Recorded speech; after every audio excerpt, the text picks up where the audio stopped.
What's up, everybody? It is the Orange and Black Insider Bengals podcast, and it is Monday. You know what that means. We're talking some Bengals headline news. We're talking some NFL headline news, AFC North news. Happy to have all of you with me here. I'm Anthony Cosenza.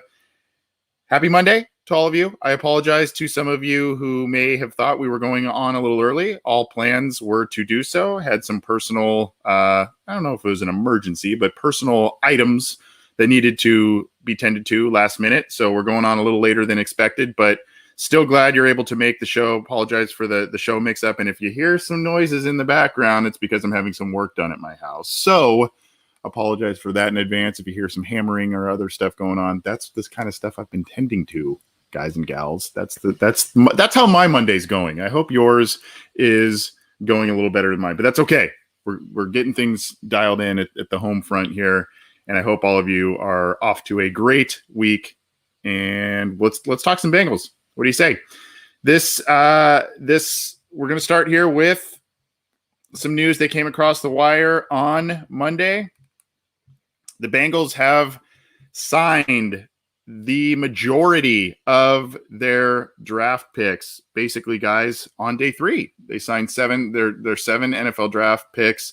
So Tyler Shelvin and Deontay Smith, all these guys signed as of Monday, which is a good thing. No holdouts and all of that. Rookie Minicamp was underway. We'll talk more about that and some sights and sounds from there. But basically, Cam Sample, Tyler Shelvin, Deontay Smith, Evan McPherson, Trey Hill, Chris Evans, and Wyatt Hubert, all of the day 3 guys are signed. So now remaining to be signed are Jamar Chase, Jackson Carman, and of course Joseph Osai.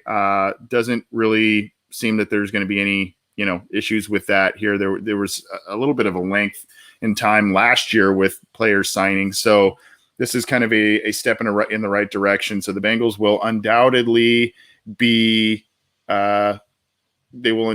signing those guys pretty soon here, and we'll keep our eyes and ears open for that. But that's some news that was welcomed by Bengals fans on Monday.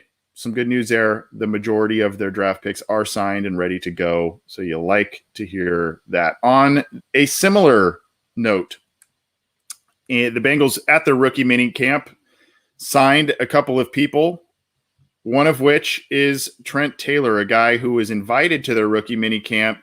Not really a rookie, but he's bounced around the league a little bit, and because of injuries and whatnot, he has yet to find a true home, a guy who could provide special teams value, punt return value, slot receiver value. Bengals liked what they saw here. This is on CincyJungle.com, and Mike Garafolo of the NFL Network is relaying this. They are signing him, and they think that he could fit that Alex Erickson role, if you will. We'll see if that actually takes place, but a good move by the Bengals. I think a lot of people, common knowledge, kind of said, the Bengals wanted to maybe sign another wide receiver or draft another wide receiver rather, or maybe look at veteran free agency. They obviously liked what Trent Taylor can give them. And that with the special teams value, Darren Simmons was pounding the table for a wide receiver that can help him out in that regard. And now all of a sudden, after losing 3 wide receivers in free agency this year, the Bengals are pretty stacked at wide receiver. Very young, a little inexperienced, but there's going to be a lot of competition going forward here. You look at players, what's the role going to be for Auden Tate? Probably wide receiver 4 at this point. Yeah, does Taylor end up being one of those preseason training camp heroes that comes in and was one of those undrafted guys, or that we've seen the Bengals do, or bring in kind of was it like the Dane Sonsenbachers and whatnot that come in here and impress on one of their last chances and ended up making the active roster? Sure hope so, because if you know anything about Trent Taylor, it's kind of a cool story. I will show you this. I'm not going to play the video, but I want you all, and I'll share the link with you too in the live chats. But I came across, it was a listener and a follower of mine on Twitter that sent this to me. I'm not going to play it, but This is a really cool video. It's about 6 minutes. It's kind of a hype video, but it's called The Rise of Trent Taylor on YouTube. It's got about 20,000 views, which is awesome. It was really about, him being a 2020 comeback player of the year. He was a guy that impressed a lot of people when he was with San Francisco, including probably future Hall of Fame cornerback Richard Sherman. He was really impressed with Trent Taylor at their time together in San Francisco. Go check out. I'm gonna link this here and put this in the live chat. But go check out that video. I thought it was pretty cool, and I always like when my listeners and followers, send me some stuff like that I would maybe not have. I try and do some research on Mondays and throughout the days beforehand for this show to pump up all kinds of different headlines and stories and stuff for you guys to digest. But every once in a while, you guys help me out, and I love when people do work for me. So I'm going to put this in the live chats here. It is The Rise of Trent Taylor. Kind of shows some clips, some interview clips and whatnot. Pretty cool story. You got to hope that the kid makes it somewhere, because he's had a string of bad luck after impressing teams the past couple of years. But Trent Taylor is a signee of the Bengals. Now, the Bengals also signed, as of a few days ago, a couple of other guys to the team. It's a quarterback and tight end, Eric Dungy, who they liked, and then Cheyenne O'Grady. Cheyenne O'Grady's a really, really intriguing player. Dungy, 6'3", 226, is a first-year player, and this is on Bengals.com, by the way. First-year player out of Syracuse, and then O'Grady, a little shorter for tight end. I mean, 6'4", still a big guy, 6'4", 253, but went to Arkansas, and a guy who has bounced around a little bit. He didn't sign with an NFL team, but he's going to be classified as a rookie. So a guy, they're bringing some more depth here at the tight end position are the Bengals, and those guys intrigued them there. So they did sign those guys as well. Some other interesting news, in case you did not hear, I'm going to be sharing some Twitter stuff here. This is Mike Hilton, new Bengals cornerback coming from Pittsburgh. There was a Yo, Nelson Island, let me holla at you about something. And that was in regards, this tweet says that was in regards to a report that Steven Nelson was drawing interest from the Cincinnati Bengals as of recently. We don't know how recent that interest was. We don't know how deep that interest was, but the Bengals appeared even with, or maybe it was alongside some of these guys, but I mean, even after bringing the glut of defensive backs to the team through free agency, they are also kicking the tires on Steven Nelson to see what he can do. He's a talented guy, and not talked about as kind of an elite corner, but a guy who's got some pretty good skills, pretty good scores as a cornerback. So, that would be a very interesting dynamic, especially this whole deal about bringing in, bringing in all guys that have played together at the college ranks and in the pros. I almost wonder if it's kind of a little bit of a building team camaraderie type of thing. I don't know, but just kind of doing so with guys that are free agents and whatnot. But at any rate, the Bengals had some interest in Steven Nelson. We don't know exactly where that has gone, but that was interesting. And you had Mike Hilton joining in on the fun to try and recruit him to the group. Again, I'm Anthony Cosenza with the Orange and Black Insider Bengals podcast, going through some Bengals headlines, AFC North headlines, and NFL headlines on this Monday for the Bengals NFL Water Cooler Chat. If you're new to this show, we call it the Water Cooler Chat because in days of yore, so long ago, when you would go to offices and talk to people face to face, it would usually be on a little break around the water cooler where you got your little plastic cup of water and you pull the tab on the old Sparklets machine or whatever brand of water you would have, and you'd talk about sports, you'd talk about life, all kinds of stuff. We're not doing the life chats. We're talking about sports and the Bengals on this episode, and we try and do this every Monday for you to get you caught up on news as it happens. So let's keep it rolling here. So the Bengals preseason information, the schedule, whatnot, has been released. This is also courtesy of CincyJungle.com, the 2021 preseason schedule. Tag teamed the article by my usual co-host John Sheeran and Jason Markham, who heads up Cincy Jungle. Here you go right here. Preseason schedule. Week 1, they play Tom Brady and the Tampa Bay Buccaneers. on the Bengals preseason TV network, and then, of course, at Washington on the Bengals preseason network. And then you've got week 3 against Miami at home at 4 Eastern on CBS. So that'll be, I think that's more of a nationally televised game there. And the final tune-up, we'll see what happens with Joe Burrow and if he's going to be able to, if he's going to play in these games, if so, how much, how the rehab's going, all of that. You would hope that he maybe gets a little bit of time going forward here on in the Bengals preseason, not only to, show that his rehab has gone well, knock some of that rust off, but also the fact that they didn't really have a true training camp preseason at all as in his rookie year. So you want all of that to kind of culminate, and hopefully, based on videos and everything that we've seen, things are on track, if not ahead of schedule in terms of Burrow's rehab. So hopefully he'll get a little bit of time here. Nothing extensive, but something to just kind of get back into the game speed flow. And then, of course, you can stream these live through the NFL and NFL Network apps, tablets, PCs, and then you've also got Amazon Fire TV, Apple TV, Roku, all that stuff, where you can get those NFL and NFL Network apps. So check it out. That's the Bengals preseason schedule again. Week 1 at Tampa Bay, week 2 at Washington, week 3 home for Miami. And yes, the preseason is 3 weeks. In case you've been living under a rock, it is 3 weeks long instead of 4 weeks, because there is an extra game at the end of the schedule, of the regular season schedule. And so that was the swap out. That was the trade-off there for players. Keeping it going here. I like this. I like the news of this one.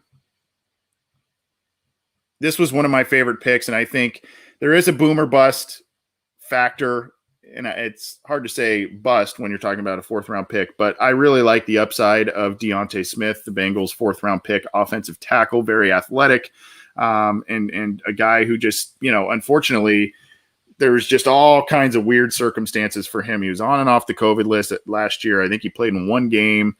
A guy that probably would have been a day 2 type of pick if everything played out the way it, in a normal year, and he had played up to a level that people expect him to and have seen before. So this is a guy I think could be a developmental player, a developmental starter for the Bengals down the road. But because of the COVID stuff, he had it and was in and out of the weight room and all that kind of stuff last year. He was below 300 pounds, and now he has put on a lot of weight, and hopefully it's good weight.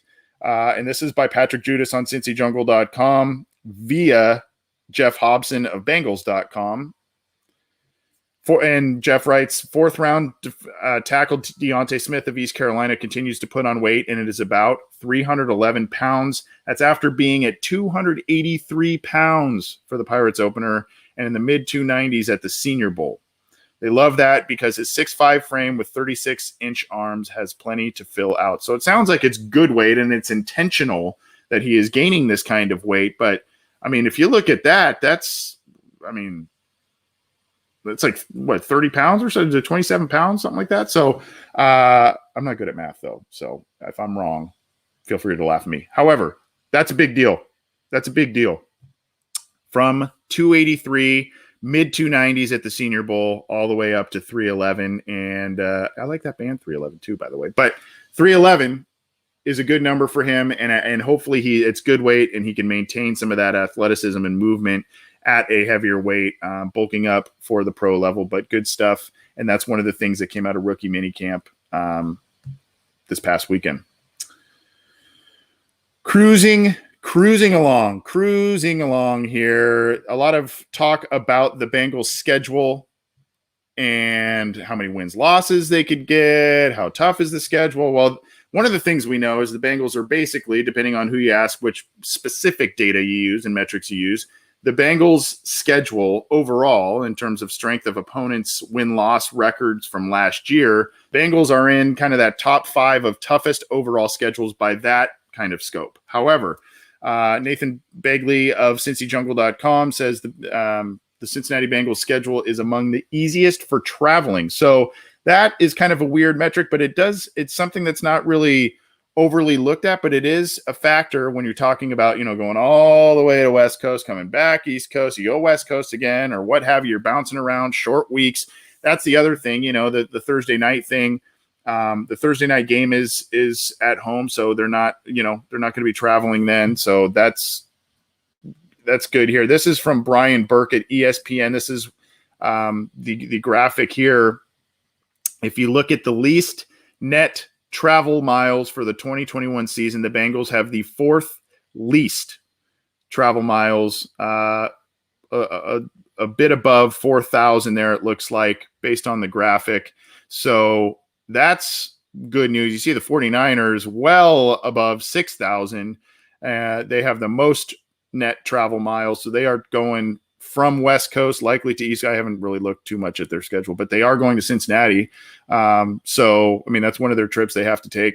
And you look at some of the other NFC teams there. The Buccaneers got a really easy schedule in terms of that same strength of win-loss record by opponents last year. However, they have the fourth most net travel miles per Brian Burke of ESPN. So interesting data there. Hopefully that means that the Bengals will be, the travel is tough, but hopefully that this translates to the fact of, less jet lag and, all that kind of stuff. It does take a grind, and that is a big factor too, by the way, with one additional game on the schedule. A lot of guys, the Bengals are still a pretty young team, but they're about middle of the pack in terms of median age of their overall roster at this point in time. But when you've got players on your team that have been in the league for a couple of years, they're used to the 16 game schedule. You now add, even though it's just one game, that's still an extra grind. It's still a physical toll, and then you've got the travel on top of that. It's a good thing that in a transitional year where you have the extra game, the Bengals are traveling less miles than a lot of other teams. That's a good thing. So we'll see that. Yeah, Mark Fry here. Better yet, no England games this year. Hey, we love our fans and our Bengals brethren over across the pond in the UK, but traveling, and for me watching that a lot of times, it's like 6 a.m. for me out in California or 7 a.m. or something to catch a game sometimes. But one of these days when the Bengals go back to England, it is a goal of mine personally to go out there and check it out. I think it's an experience, a bucket list kind of experience thing. So at any rate, Brian in Iowa always bringing the comedy. Loss of travel miles could cost Burrow his, quote, elite status. Maybe he won't be flying business class anymore or something. I don't know, but we'll see. I wanted to bring this up. This was just a fun one, and we tweeted this out on our Twitter account at Bengals OBI. Go give us a follow if you would be so kind. I'm not going to play this one either, but it is a video on YouTube. It is by Vice. The Birth of Wide Receiver Divas, The Dark Side of Football. It is a 46, almost 47-minute episode. I've watched a bit of it. There is a lot of cameos from Marvin Lewis is in this thing. TJ Hushmanzada is in this thing. Chad Johnson is a major focal point of this thing, but you also see who was it? Dennis Northcutt, I think, was in there. Plaxico Burress, Braylon Edwards. All these guys were in there kind of talking about the position and how they approach it, their attitude as, pretty good players in the league. And there's a lot of talk of, obviously, I'm always open and all that kind of stuff. So very interesting and very fun episode. Pretty uncut in terms of some of the language and all that stuff. So maybe keep it away from the little kids, or if you are at an office, keep it away there. But again, The Birth of the Wide Receiver Divas, The Dark Side of Football by Vice. It's I'll put the link in our live chats as well. Go check that out. It's pretty fun. It came out about a week ago, and I think a lot of you will find some enjoyment out of that, just because there's a lot of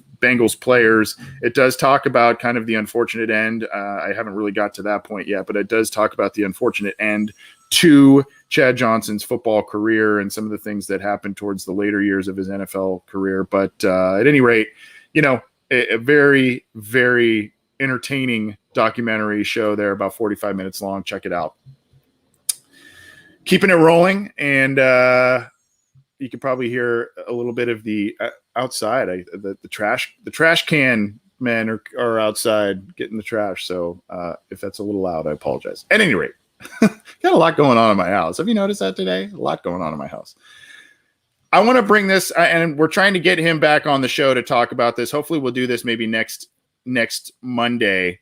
Bengal Jim Foster, great guy, great advocate to the fans.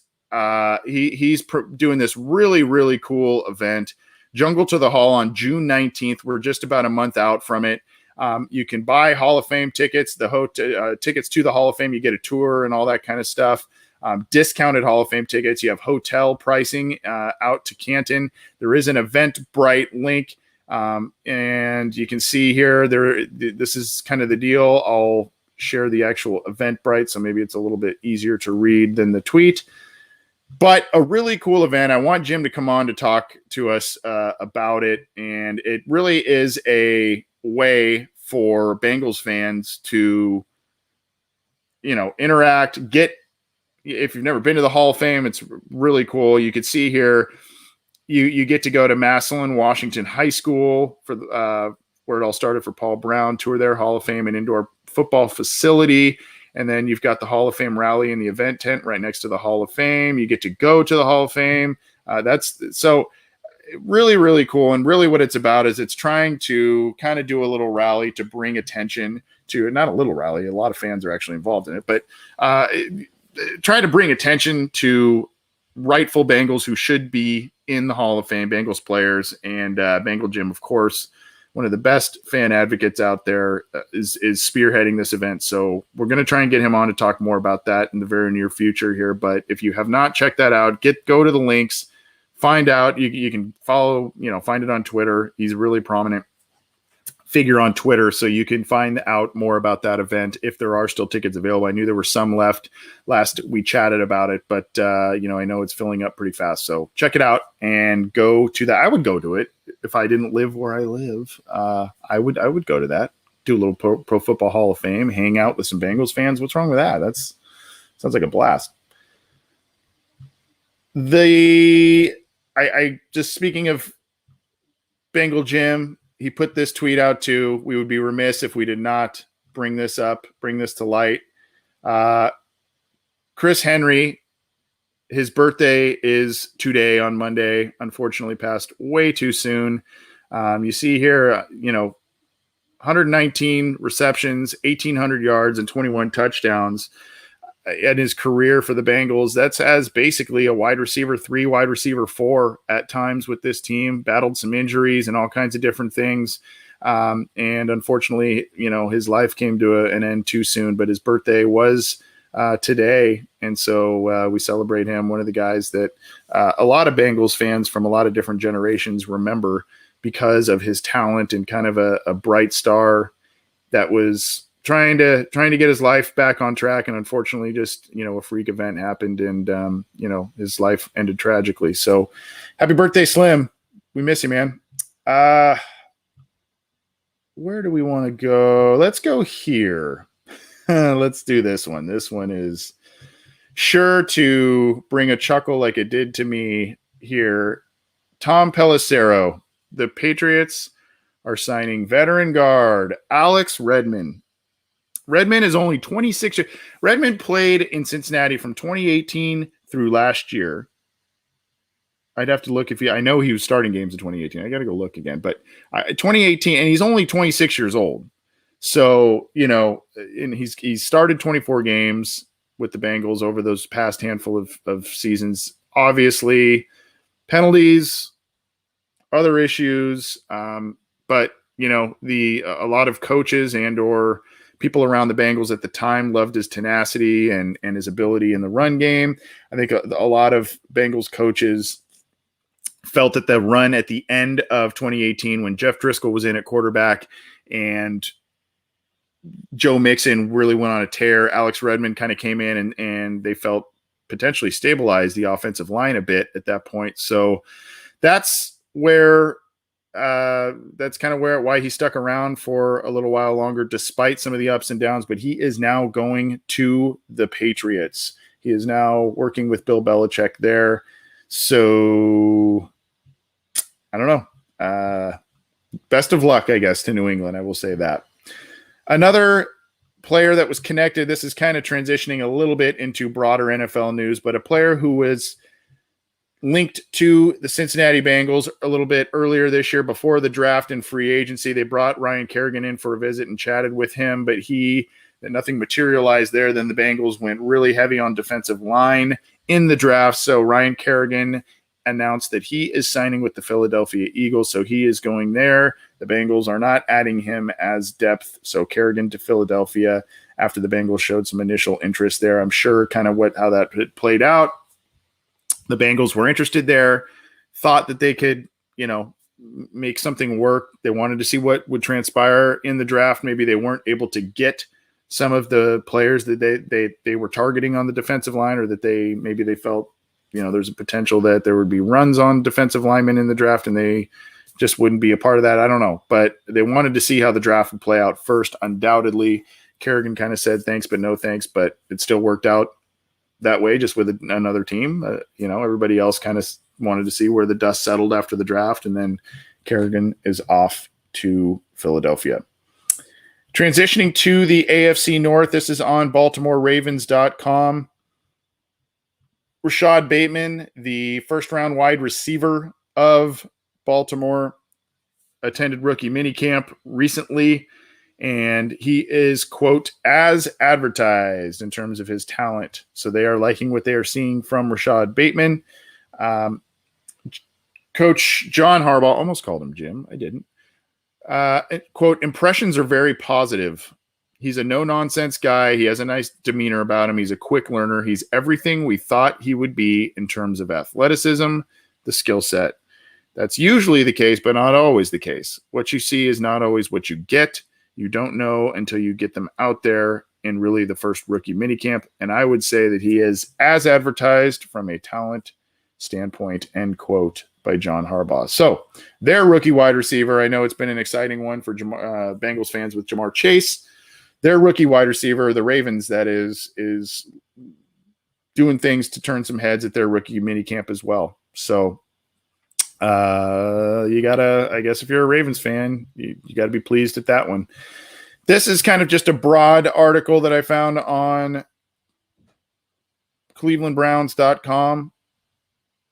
Basically, the Browns have offered their full support to the city of Cleveland as it looks to take the next big steps in enhancing the connectivity between the downtown and the lakefront. So obviously there's going to be some sort of synergy there with the team in the city and how they build that out, probably making it. And this comes out also right after the NFL draft, and they put on a good event, a safe event, and it was pretty successful based on fighting some weather and obviously some COVID protocols that they wanted to navigate for the NFL draft a couple of weeks ago. So, I think they're going to try and build this out. It would seem as a, kind of a mega thing downstairs and, mega thing out in front of the stadium there, and, kind of make it a cool fan hub, if you will, at the lakefront. And, the team is supportive of it. So, it's also interesting. I was interested in that article because, there's kind of some interest. I don't know if interesting is the right word. I've said that word like 3 times in a row right now, but there's some storied history between the city of Cincinnati and the Bengals themselves based on stadium deals and all that kind of stuff. That ice has seemed to have melted a little bit. And so I think that was kind of a parallel in terms of Cleveland and all of that and how they're working with the city. I don't know. Something I found that I wanted to share with you all. Okay. Pittsburgh Steelers, Steelers.com. Mike Tomlin, quote, we're having a really good weekend in terms of the rookie minicamp. It is a video. I'm not going to play that one, but he is gushing about what his team looks like and where they are headed, despite a lot of different talking heads saying that the Pittsburgh Steelers will not be very good this year, or they will have a regression year, that sort of thing. By the way, Tomlin, if I remember correctly, he signed a contract extension this offseason. So Pittsburgh's pretty committed to their coach here, despite some aging on the roster and all that kind of stuff and how things fell apart for them last year. But Mike Tomlin is throwing out some good vibes in terms of what he has seen from the rookies and in rookie minicamp. So take that for what you will. I think you're going to hear a lot about that from basically every team, every coach, that sort of thing. And that's the good news coming out of Pittsburgh, I guess. Joe Shelley's asking, Geno getting any interest anywhere? Will Cincy bring him back and put him with Reeder and Shelvin? Last I had heard, the Bengals were looking at a potential reunion, and just if the price worked out right, and obviously what happened in the draft and where Geno's health is at, I don't know if that's still part of the plan, given the fact that the Bengals drafted 4 essentially defensive linemen / edge players. I know Geno's not an edge, but they invested heavily along the defensive line in the past couple of off seasons and this year's draft. So I don't know that they will be having room for him. He might be a guy that, continues to work and rehab out of that injury. And, once unfortunate injuries and inevitable injuries hit in training camp, maybe that's a guy teams call. Maybe that's their first call. Maybe it's the Bengals. Maybe it's another team. I'm sure that the Bengals would be interested in some sort of a reunion, especially if depth is tested and or some of these rookies aren't ready to play, that sort of thing. But as of now, nothing on the Geno front that I have seen. A couple more before we get on out of here. This is John Gruden coming to the defense of his quarterback.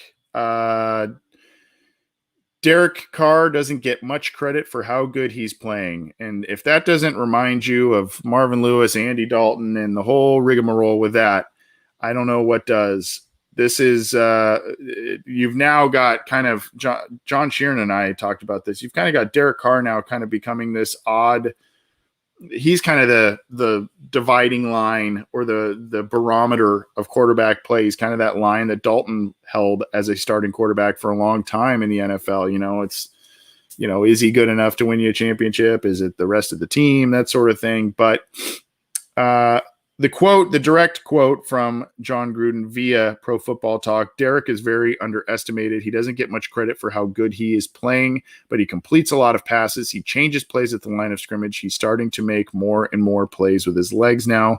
We've put some pretty good players around Derek. I think it shows. He did have a career high 4,103 yards passing last year and 27 touchdowns against just 9 interceptions. But they're just not winning the big games. They're not getting to the playoffs. And, there seems to be a little bit of a safety type of element to Carr's play. So, he's kind of risk adverse a lot of times, but this has to be one of those make or break years. He signed a big contract extension a couple of years ago. So this has to be one of those make or break type of years for him. All right. Couple more. The Broncos are hiring Kelly Klein as the executive director of football operations. So a high level ranking job within the Broncos organization. And she is someone who has worked with Denver's general manager, George Patton, in Minnesota. So there's obviously a comfort level there in terms of, how they run things. So she rose. This is a pretty cool story. Klein rose from public relations intern to manager of player personnel and college scout with the Vikings. So she covered the Midwest region for the Vikings while also serving as the point person for all off-site scouts, handling scheduling and facilitation of pre-draft visits. So this is all on NFL.com. Statement from Patton, quote, Kelly is a rising star in the NFL, and we're fortunate to add someone of her caliber to the Denver Broncos. Having worked with her for 9 years in Minnesota, Kelly has a strong understanding of all aspects of football operations and player evaluation, along with outstanding leadership qualities. She will be a tremendous resource with her experience on the pro and college sides, as well as her knowledge of our grading scale and football calendar. So congratulations to Kelly Klein on her new position with the Denver Broncos. Colts coach Frank Reich he and the team made a huge move by acquiring Carson Wentz this offseason, kind of transitioned from Phillip Rivers into Carson Wentz here. So Frank Reich says, quote, "I just cringe when I hear stuff like Carson Wentz is broken." The specific quote here, "I just cringe when I hear stuff like that. Not that a player shouldn't be accountable for poor play on the field. Carson has to answer to that, and he has answered to it. And until you get out there and prove otherwise, that's what you live with. But I just know that playing the position of quarterback, there's so many factors that go into it. We talked about why the poor play last year. I'm just very confident that he has a team around him. I think the culture fit." So it goes on and on there, but Colts coach Frank Reich is coming to the defense of Carson Wentz, and he is pretty sure that he's going to get the best out of Carson Wentz, and maybe, a little bit different media market, a little bit different setting, a little less pressure in terms of the media. Maybe that's going to do Carson Wentz some good. We'll see what kind of player they get out of that acquisition there. But I mean, the talent's there. It's just, some poor decisions and other elements, I think, that have gone into Carson Wentz not being the same guy he was a couple of years ago. But that is going to just about do it. I want to remind folks about SimBull, SimBull, our partnership with them. You can go to simbull.app/OBI. You get a $10 deposit bonus when you sign up using the promo code OBI, of course, for short for Orange and Black Insider. SimBengals value is not at $25 a share, but it has been fluctuating quite a bit. So hopefully some of you got in on this earlier and are able to make money because you can trade sports teams like stocks with SimBull. You can earn cash when your teams win. So you can invest in the Cincinnati Bengals if you like the direction that they are heading at this point. A lot of people do. You can invest in them, and hopefully with success that would come this year, hopefully, you'd be able to, if you were so inclined to part with them, you can maybe make some money. It's a really cool way to add to your sports betting repertoire, your fantasy football repertoire, if you're into that. If you like playing the stock market in general, this is a cool little niche for you as well. So our thanks to SimBull. Again, that website is simbull.app/OBI. You get the $10 deposit bonus when you sign up using the promo code OBI. SimBull, trade sports teams like stocks because it is the stock market for sports. That's going to do it for the water cooler chat this week, folks. Appreciate you tuning in. Sorry it was a little later and we moved some things around, but we appreciate you tuning in. We appreciate you. If you're able to join us live, we love that. If you download it after the fact, we'll take that too. Whether it's our show, Orange is the New Black by Ace and Zim, or Chalk Talk by Matt Minnick, all are available on your favorite audio streaming platform, iTunes, Stitcher, Spotify, Google Podcasts, iHeartRadio, all of those. And then, of course, you can subscribe to our YouTube channel, subscribe to the audio platforms as well, so you get notified when all new material is out for you to digest. Appreciate everybody. Have a good rest of your week. We'll see you with a couple more episodes this week on this show and others on the channel. We'll talk to you soon.